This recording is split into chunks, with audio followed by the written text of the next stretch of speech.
Ladies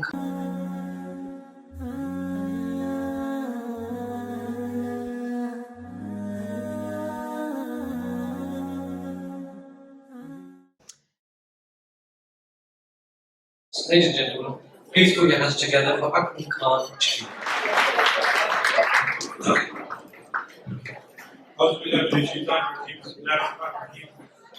Dear brothers and sisters, Assalamu alaikum wa rahmatullahi wa barakatuh. You're all good here to do your thing. I've done mine. I went upstairs. They said, have your photograph taken. So I got my photograph taken. Contributions from this person going towards the school. So that's a big thing we're doing. The good word that I have, first of all, is to thank you. Because all of you are here because your parents or your supporters of Shakhsiyah and the children, of course. And Allah subhanahu wa ta'ala has given you the opportunity to contribute to this initiative. In whatever way you are doing, by being present here, by teaching, by sending your children. And that's a beautiful gift that you are contributing to this initiative. As Brother Rizwan said, I chair an international board, and I have the privilege since 1994 of going around the world looking at what is best. My niyyah and my priority is to go around whenever people ask me. To be quite honest, they ask me because they think I can help them. That's a bit of a laugh, because I don't know what an old man like me can do to help. They're establishing their own schools and colleges and universities. They think I can help. SubhanAllah. Anyway, I go because I can learn from you. They are like you. They have actually taken the first step to initiate something for Islamic education. So I want to know what is their concept of best. Because we're all seeking the best for our children, best education, best schools, best life. Well, how do you define that best? I want to know. So I go and I learn from various people. And I have that privilege of going around from one place, picking the best, going to the next, and showing them what I picked from that. And they think that I'm the one who knows. No. It's strange, but it is a privileged position. And I can tell you that what you're doing, your contribution to Shakhsiyah is appreciated in a way that perhaps you haven't considered. Because acknowledging the initiative, benefiting from it in a locality like this is one thing. But actually, as Sister Farah said in her presentation, help others around the world to look at this initiative and learn from it is a huge benefit for the Ummah. SubhanAllah. And for the teachers who teach at Shakhsiyah, I have a message. You're the best of the Ummah. Because you have chosen to spend your life, this gift of life, to educate the future generations. What a beautiful choice you've made. May Allah bless you and reward you. Because you are actually following the footsteps of Rasulullah sallallahu alaihi wasallam, who was the best of teachers, the Mu'allim. So for you, there's a huge benefit. Not only in this dunya, but also in the akhirah, inshallah. For the parents who send their children to Shakhsiyah, again, subhanAllah, you are making a contribution to an initiative which is unique. As I said, I go around the world and I've seen a number of it. For the parents who send their children to Shakhsiyah, again, subhanAllah, you are making a contribution to an initiative which is unique. As I said, I go around the world and I've seen a number of really very, very good, excellent initiatives. And in my workshops, when I'm helping or trying to get people to think for themselves, I give 2 case studies. I make use of 2 case studies. One is a school in Minna, in the city of Minna in Nigeria. They're part of the New Horizons College. And Sheikh Ahmed Lino, Sheikh Aisha Lino, and the whole team there established a wonderful, wonderful school.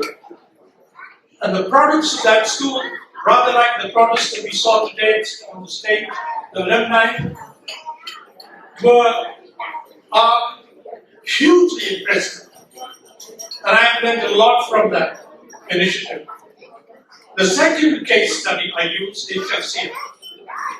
And Sister Farah will tell you that I've always invited her to the forum that we have at the International Board, where people come from all over the world to share good practice. And she has kindly agreed to come and share the Shakhsiyah perspective on what is Islamization, what is Islamification, what is the best Islamic perspective on education. I want to tell you something else. I don't like the idea of establishing Muslim schools. Sorry. I'm against the idea of a bubble creating a self-defined apartheid. A little place just for Muslims. Consider the message of Rasulullah sallallahu alaihi wasallam. Was he an isolationist? If he had been, the spread of his word would not take place. It would have been a little bubble in Makkah or Medina. The whole world is Islamically aware now.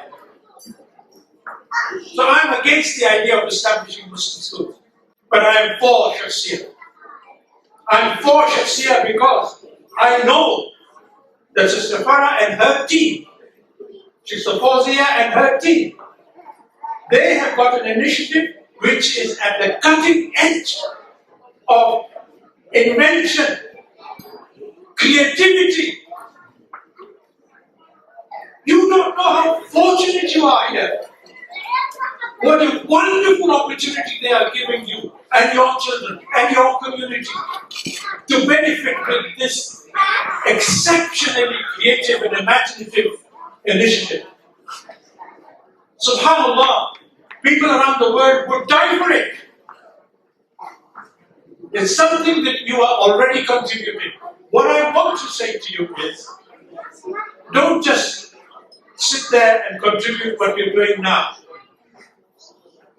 Because you know what? You've got this jewel here.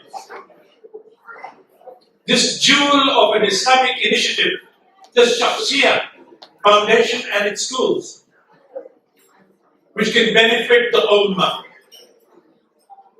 Carry this message to all those that you know around the world. You all have connections. You all have contacts. You all have worldwide contacts.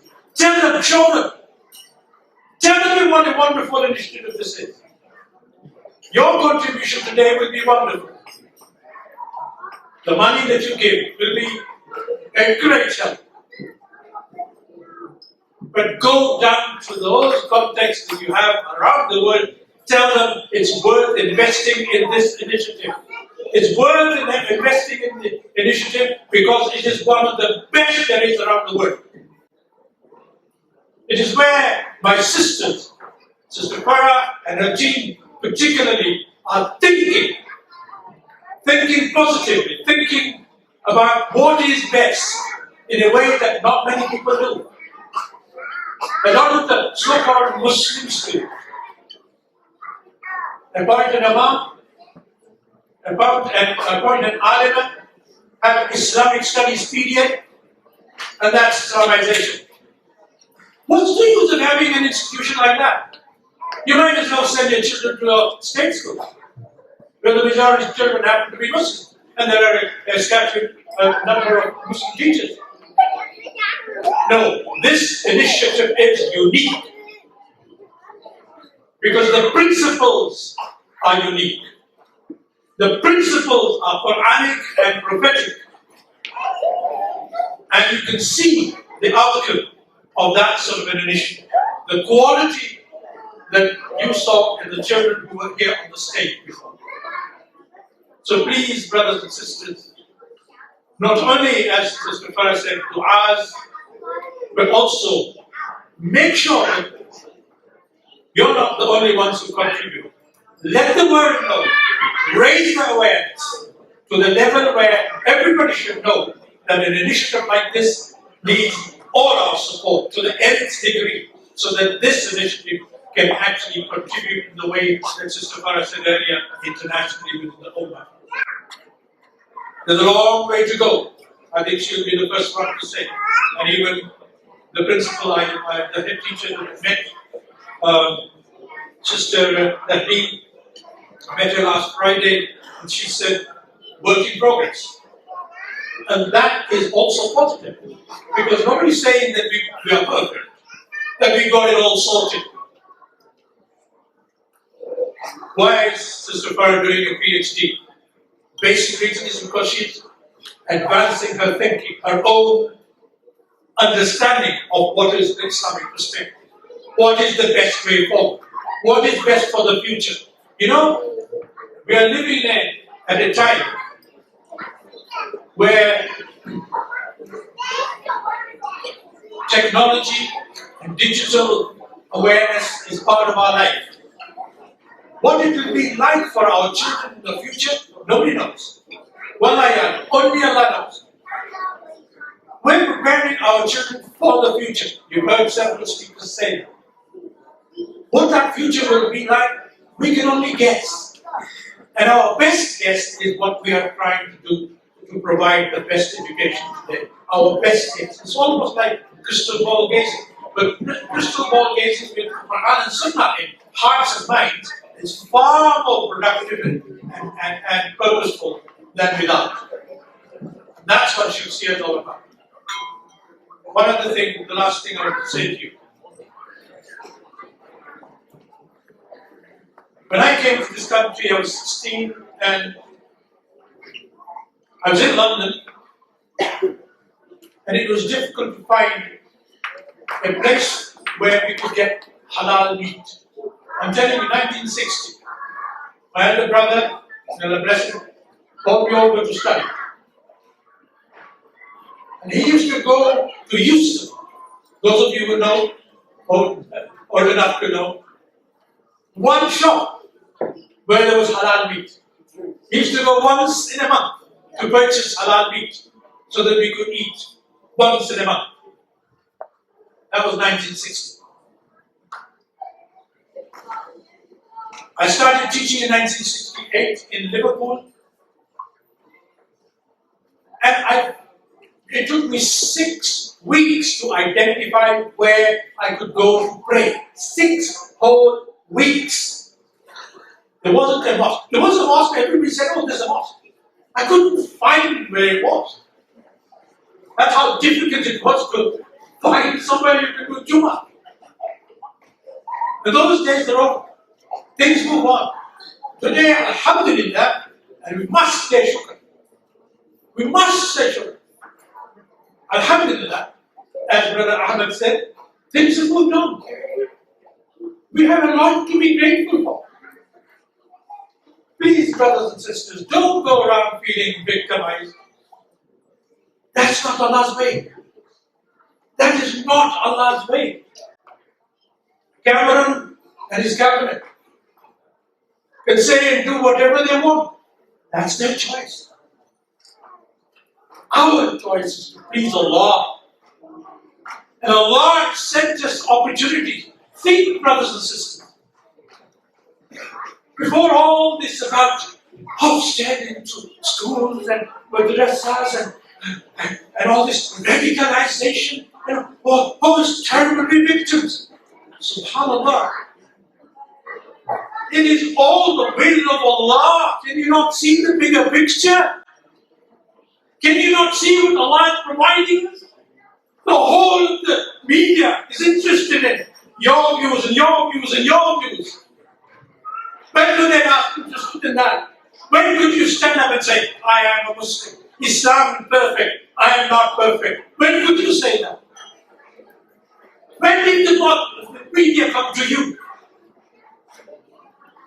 Use this opportunity. Don't feel like a victim. Be a Muslim. Somebody who has submitted to the will of Allah and say, Shukr, Alhamdulillah. Everything that we've got, subhanAllah, we have so much. Of course there are problems and battles and problems around. We ask Allah's help. But we have to be very, very grateful. Walk around with an attitude of gratitude. Be a Muslim, so that people point at you and say, there's somebody who I want to be like. I want to be like her. I want to be like him, because he will never cheat me. He will never be nasty. We were sitting talking at that table, a beautiful conversation, and one of our brothers who's going to show us his talents, not in a few minutes. He said, there isn't enough of us saying thank you, opening doors for others, being just good Muslims as role models, so that the world can see what you and I are, what Islam is, what Muslims are all about. There isn't enough of that. So let's resolve to be Muslims, to be role models, like the teachers of Shakhsiyah. May Allah bless them and reward them. They are real role models. They don't just say to the children, do what I say. They do what they want the children to do. They are real role models. May Allah bless all of you for supporting this wonderful occasion, for being here, and for contributing whatever you are contributing. Perhaps add a little more. But also, please, don't forget your complex. Get hold of them and say, education, education, education is the future for our generations to come. وآخر دعوانا والحمد لله رب العالمين.